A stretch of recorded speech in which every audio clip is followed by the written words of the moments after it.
এই জুয়েল ভাই, হ্যাঁ ভাই, আপনি মনোরঞ্জন, আমি এই দেশের মিয়া জামাই না, জামাই। আমার এত গর্ব ভাই, হ্যাঁ, আমার শ্বশুরের হুম, এত এত সম্পদ, এই পুরা বিল মনোরঞ্জন, এই যে এই যে গড় এই যে গড়টি কিন্তু আমার শ্বশুরে তুলে দিছে।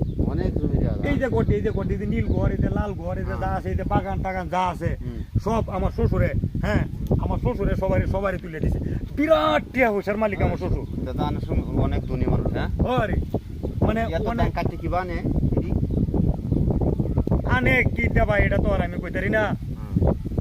13টা পুরা আনছে বলে করতে গিয়ে, আর এই 13টা আপনার এই মহিষের গাড়ি আনছে।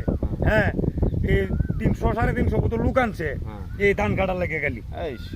33টা মেশিন আনছে ধান কাটার, 500-6টা বান্দি আনছে এই যে ধান টান টেওয়ানি লাগিয়া, বুঝছো? হ্যাঁ ভাই লোক আইতাছে, লোক লোক আইতাছে।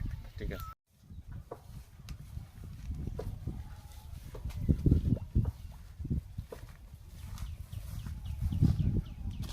এ জামাই, হ্যাঁ, আসসালামু আলাইকুম। ওয়ালাইকুম সালাম।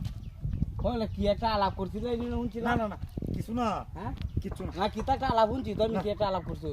কিচ্ছু না, কিচ্ছু না। আচ্ছা ভাই, হলে কি একটা আলাপ করছিলি না শুনছিলাম? আলাপটা কি কি যা বুঝলো প্লেন? কইতাছে ভাই এই সবটা জমি এর শ্বশুর, আর শ্বশুরের এই যে বাড়ি ঘটি সহ সব শ্বশুরের জমি কইতাছে। হ্যাঁ শ্বশুরে, হ্যাঁ, সব শ্বশুরে কইতাছে।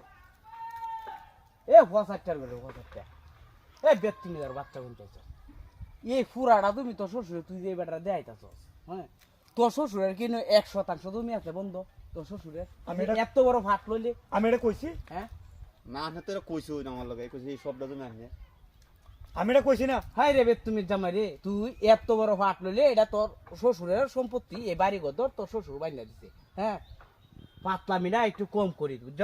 আর আমি কই, পাতলামিটা একটু কম করি। আর তুই বানাই আমরা এই দশ বানা, আর তুই আসে না, আমি এসব কথা কইছি না তো। পাতলামি করিস না। আরে হুন নয়, এই সম্পত্তি কার? তোর শ্বশুরে, তোর শ্বশুরের 1% জমি আছে বন্ধ। এই মে- এই জমি তো আমার, আমি কি এটা এই কইছি? ক্ষেত আমার, এই ক্ষেত আমার, এই ক্ষেত তো আমার।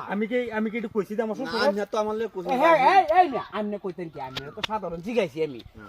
আমি তো এই জায়গাতে এই আলাপটা শুনি না, তারপরে আমি নয়ছি, আমি তো শুনছি। পাতলামিটা কম করি, বুঝছ? আর তুই শ্বশুর বাড়িতে আর কোন সময় আইস না, আর যদি কোনো কারণে শ্বশুর বাড়িতে আয়স, তাহলে তুই আমার এই ক্ষেতের আশপাশে আইস না, আমার সামনে তুই করিস না। আমি এসব দিয়ে আইছি না, আপনি বিশ্বাস করো ভাই। আমার শ্বশুর করে চুপ মানুষ আমি থাকবে, জানি না। চুপ থাকবে, শুনছি না মেয়ে নগলে, চুপ থাক, পাইস দে মেরো।